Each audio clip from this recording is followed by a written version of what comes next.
Assalamualaikum warahmatullahi wabarakatuh. Halo sahabat pelajar, bagaimana kabarnya sahabat? Semoga sahabat sehat selalu. Pada video pembelajaran kali ini, kita akan belajar mata pelajaran prakarya dengan materi yaitu budidaya satwa harapan. Baik, apabila sahabat sudah siap, mari kita mulai video pembelajaran ini. Perkembangan usaha peternakan yang ada pada saat ini sudah mengalami perubahan yang cukup signifikan. Ternak ayam, kambing, dan sapi sudah banyak diketahui dan dibudidayakan oleh masyarakat untuk memenuhi kebutuhan pangan manusia. Masyarakat sudah mulai mengembangkan ternak satwa alternatif atau satwa harapan sebagai sumber bahan baku industri, pakan, atau hewan laboratorium. Pada umumnya, ternak atau satwa harapan yang dipelihara mempunyai beberapa kelebihan, di antaranya siklus hidup yang pendek, jarang terkena penyakit, murah harganya, serta mudah beradaptasi dengan lingkungan dan pakan yang diberikan. Jenis-jenis satwa harapan. Berikut contoh satwa harapan yang banyak dibudidayakan masyarakat. Yang pertama, cacing tanah. Seekor cacing tanah atau dengan nama latin Lumbricus terrestris dapat berukuran panjang 9 hingga 30 cm bergantung pada banyak ruas badan, umur, dan mutu pakannya. Cacing tidak punya tangan, kaki, ataupun mata. Di dunia ini ada sekitar 2.700 jenis cacing tanah. Cacing dapat hidup jika tersedia oksigen, air, pakan, dan suhu yang cocok.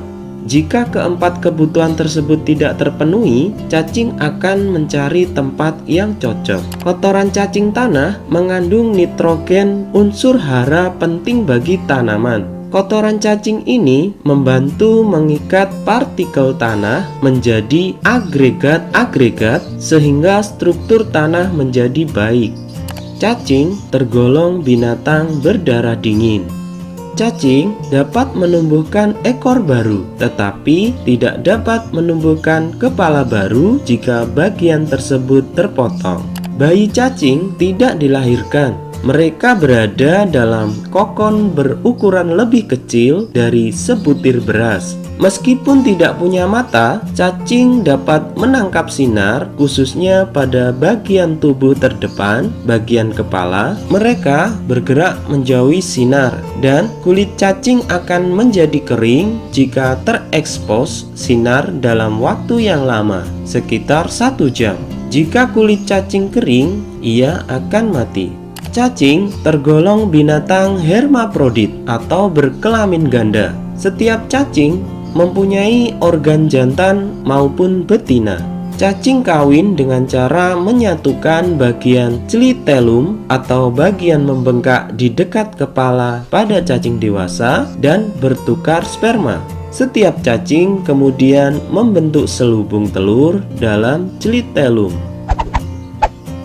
Yang kedua, jangkrik. Jangkrik atau cengkerik adalah serangga yang berkerabat dekat dengan belalang. Jangkrik memiliki tubuh rata dan antena panjang.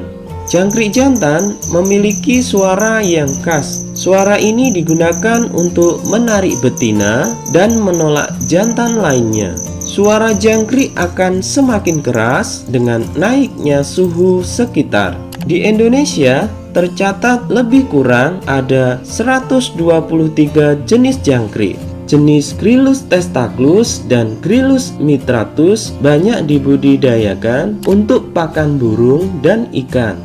Menurut keyakinan yang berkembang di masyarakat, burung yang makan jangkrik akan rajin berkicau, dan ikan arwana yang makan jangkrik maka tubuhnya akan menjadi indah berkilau. Di habitat aslinya, jangkrik hidup aktif di malam hari. Kegiatan makan, mengerik, dan kawin dilakukan di malam hari. Oleh karena itu, lingkungan budidaya jangkrik dibuat gelap agar jangkrik terus melakukan aktivitas. Pada siang hari, jangkrik mencari perlindungan di lorong atau lubang tanah, di bawah batu, atau di bawah tumpukan material seperti genteng, kayu, dan material lainnya. Makanan jangkrik di alam bermacam-macam. Jangkrik adalah pemakan tumbuhan seperti krokot dan tanaman pertanian seperti tanaman sayuran dan palawija. Jangkrik lebih menyukai bagian tanaman yang muda seperti daun dan pucuk tanaman. Lama siklus hidup jangkrik bervariasi menurut jenisnya. Untuk semua jenis, umur jantan lebih pendek dibanding dengan umur betina. Sebagai gambaran, umur jantan dewasa jenis Gryllus mitratus hanya berumur 78 hari, sedangkan umur betina dewasa dapat mencapai 105 hari. Ukuran tubuh jangkrik betina lebih panjang dibanding ukuran tubuh jantan. Yang ketiga, lebah madu. Lebah madu termasuk serangga sosial yang hidup berkoloni. Setiap lebah mempunyai tugas khusus yang sangat penting bagi kelangsungan hidup koloninya. Di dalam sebuah sarang koloni terdiri atas 3 anggota masyarakat lebah, yaitu seekor lebah ratu, ratusan lebah jantan, dan ribuan lebah pekerja. Setiap jenis lebah memiliki ciri fisik dan tugas yang berbeda-beda. Lebah jantan berpantat tumpul dan tidak bersengat. Lebah pekerja berpantat runcing dan bersengat.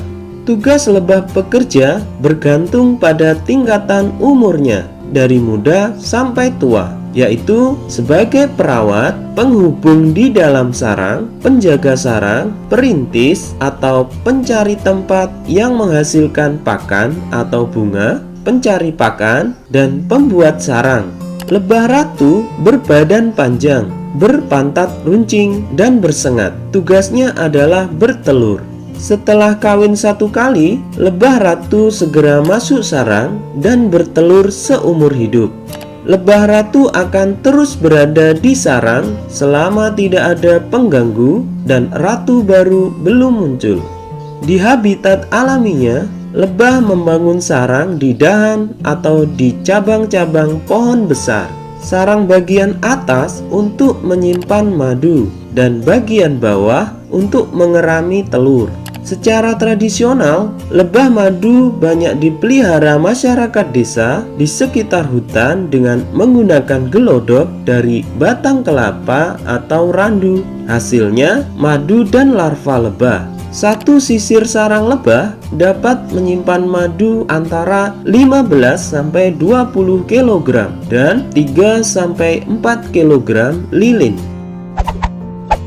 Yang keempat, ulat sutra. Ulat sutra liar atau dengan nama latin Attacus atlas adalah salah satu serangga yang berukuran besar dan banyak ditemukan di hutan-hutan tropis dan subtropis, seperti di Asia Tenggara, Asia Selatan, Asia Timur, Selatan Cina, melintasi kepulauan Malaysia, Thailand, dan Indonesia. Attacus atlas termasuk hewan polyvoltin. Artinya, hewan ini dapat hidup sepanjang tahun dan termasuk serangga polifagus yang dapat hidup pada 90 golongan tumbuhan yang bisa dimakan oleh larva. Attacus atlas merupakan hewan yang mengalami metamorfosis sempurna. Nah, bagaimana sahabat? Sudah paham ya kira-kira mengenai materi kita kali ini? Apabila sahabat masih ada yang belum paham, kalian dapat memutar ulang video pembelajaran ini. Baik, sekarang saatnya kita masuk dalam penugasan. Setelah tadi kita belajar mengenai budidaya satwa harapan, sekarang coba kalian kerjakan tugas berikut ini untuk melatih dan meningkatkan pemahaman materi. Baik, kita akhiri ya video pembelajaran kita kali ini. Apabila di antara sahabat ada yang belum jelas atau belum paham, silahkan bisa bertanya pada kolom komentar di bawah ini. Nanti akan kita jawab. Terima kasih sudah belajar bersama. Terima kasih. Wassalamualaikum warahmatullahi wabarakatuh.